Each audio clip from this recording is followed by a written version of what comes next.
Hi, my name is Cody Chen, and today I will be talking about my project, Integrating a Vision Language Multimodal Transformer in CNN for Improved Radiology Report Generation on Chest X-rays. So just a quick introduction on my project. What is medical imaging? As you probably know, medical imaging is the use of technology to create pictures inside of the body to help diagnose and treat medical conditions.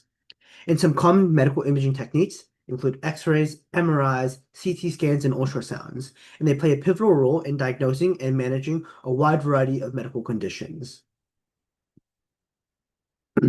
So these medical images are interpreted by special doctors called radiologists in order to diagnose and treat conditions. And the findings and impressions of these radiologists are written down in what's called radiology reports, which my project focuses on generating. So clinical need. According to research, more than 20% of radiology reports contain errors, culminating in 40 million imaging diagnostic errors each year. And diagnostic errors can be life-threatening, linked to nearly 800,000 deaths in the US annually. And one of these factors is due to the radiologist's workload. They must read and interpret hundreds of images each day, with some studies claiming that radiologists must interpret one image every 3 seconds in order to keep up. And undoubtedly, this leads to massive patient delays. In 2018, over 17.8% of reports were delayed for more than 72 hours, and this can be deadly to patients, with a 2024 article claiming that for every 72 patients who wait for more than 8 hours in an emergency department, one patient dies. So here I have my project's overall research objectives. First off, I'm proposing a radiologist assistance system that integrates chest x-rays and patient electronic health record data for better diagnosis. I aim to reduce the turnaround time for radiology reports, allowing patients to get urgent care they need faster, and I also aim to optimize the radiology report generation training process to directly improve the clinical accuracy of the generated reports. And finally, I also aim to develop a disease diagnosis model that integrates patient demographics and chest x-rays to make a more informed diagnosis. So these days, people still have a lack of overall certainty and confidence in machine learning diagnosis. So for my project, as you can see in this overall flowchart, I decided to take multiple models into consideration and have them cross-check each other at the final stage. So this way, I can create a more robust and reliable diagnostic system, leveraging the strengths of each model to improve accuracy and confidence in the results. So first, I'll talk about the radiology report generation model. For this, I used a vision encoder decoder model. The vision encoder extracts features from the chest x-ray, and the text decoder translates those features into reports, using cross-attention in between these two different parts to allow the text decoder to learn and focus on relevant parts of the images in order for the generation of the report. So, in order to directly optimize the accuracy of these reports, I used self-critical sequence training to optimize rad-click. Rad-click is a metric that combines 4 other individual metrics to ensure the generated report reaches the same diagnosis as the original radiology report by comparing words and phrases.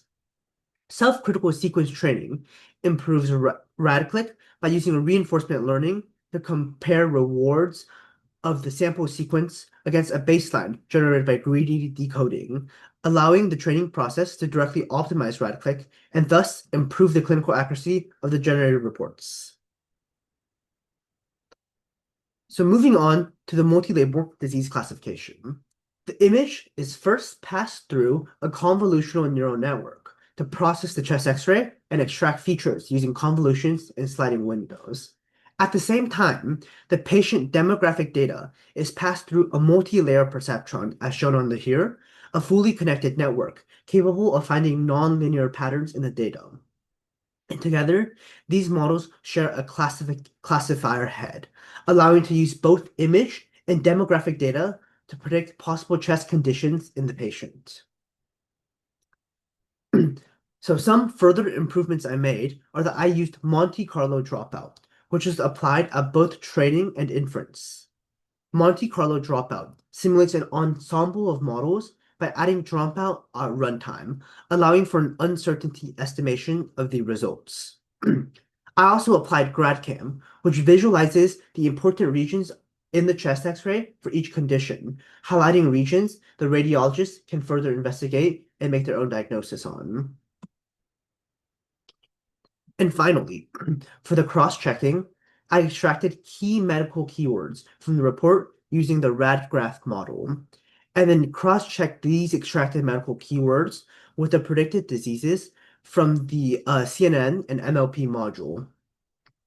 And the multi-label disease classification model plays a role as sort of a second opinion to the generated radiologist report. So if there are any discrepancies, the final radiology report will include a list of uncertain conditions which a doctor can carefully look into. So what impact did all this have on the actual results? This graph here shows the impact of self-critical sequence training in order to optimize rad-click. Rad-click and rate score are both measures of clinical accuracy, and because rad-click lower is better, it's shown as 1 over rad-click in this graph in order to align with the standard that higher is better. And as you can see, in both metrics, the rad-click and the rate score were improved, signaling more accurate radiology report generation. So next up, I have a table showing a sample example of a generated radiology report, one by the baseline model and one by the fine-tuned model, both compared to the ground truth as provided in the dataset. I labeled the correct diagnoses in green and the hallucinated details in gray. And as you can see, fine-tuning correctly diagnoses some more details while reducing hallucinated details. And this is reflected in the higher 1 over rad-click score for the model generated by the fine-tuned report. So adding the multi-layer perceptron to the CNN in order to also include patient metadata also consistently increased the AUROC of the disease detection.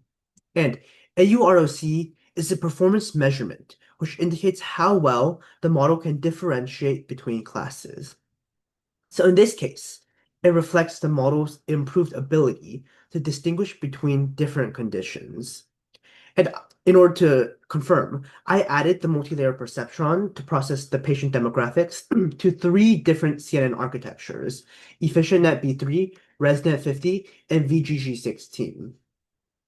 And it increased the average AUROC across all 3 different architectures, showing that adding patient demographics really is making a difference and boosting this ability to distinguish between different conditions. So in this example, the CNN and MLP processing this additional patient demographic data improved the AURC by up to 6.50%, as you can see here, in detecting consolidation in the lungs. I previously mentioned the uncertainty estimation provided by Monte Carlo dropout, and this uncertainty estimation also helps with the diagnosis. As you can see here, this correct diagnosis has a low uncertainty of 0.08596, and it also has a clear GradCam signifying where the model is detecting this pleural effusion. On the other hand, this incorrect diagnosis has a much higher uncertainty of 0.40566. And what this means is the radiologist can come take a look at this high uncertainty and also use the GradCam in order to see whether or not they agree with the generated diagnosis. With the implementation of cross-checking, my system further reduces the number of incorrect diagnoses by up to 15.81% when compared to just the generation of the radiology reports alone, and by up to 5.56% when compared to the CNN plus MLP module result alone. And this decreased number of incorrect diagnoses means that my design system generates more accurate radiology reports in a timely manner. So just to sum it all up, I have a simple front-to-end simple example of how the system runs. As you can see, this chest X-ray goes into the radiology report generation model, which generates a radiology report. At the same time, this chest X-ray and patient demographic data goes into the MLP plus CNN, which also generates its own diagnosis. RadGraph is used to extract the key clinical keywords from the generated radiology report, and then they are cross-checked. Finally, the final report contains the generated radiology report, an overall summary of the conditions, including which ones are uncertain, the list of GradCam generated visualizations so that radiologists can take a look, and an overall uncertainty estimate giving the radiologist an idea of how confident the model is in its own output. So, in conclusion, my model provides more accurate radiology report generation. By directly optimizing RAD-click through self-critical sequence training, I was able to increase the overall clinical accuracy of the generated reports. My model also succeeds in integrating patient electronic health record data, such as patient demographics. And as you can see, using an MLP, the multi-layer perceptron, to process patient EHR data increases the accuracy of diagnosis across all 5 different conditions. And finally, I also succeed in enhancing reliability with GradCam and uncertainty estimation. The generated reports and GradCam output allow for better explainability of the outputs, and combined with the uncertainty estimation, this reduces false confidence in the results and allows for the radiologist to get a better idea of how confident the model is. And finally, cross-checking between the models allows me to leverage the strengths of different architectures, and this cross-checking helps ensure that the output reaches the correct diagnosis. So with the shortage of radiologists only getting worse and worse, the number of imaging requests only increasing, my proposed solution has the potential to decrease the amount of time needed for patients to get a radiology report, allowing for thousands of patients to get the urgent care they need faster, and potentially preventing thousands of deaths. Thank you very much.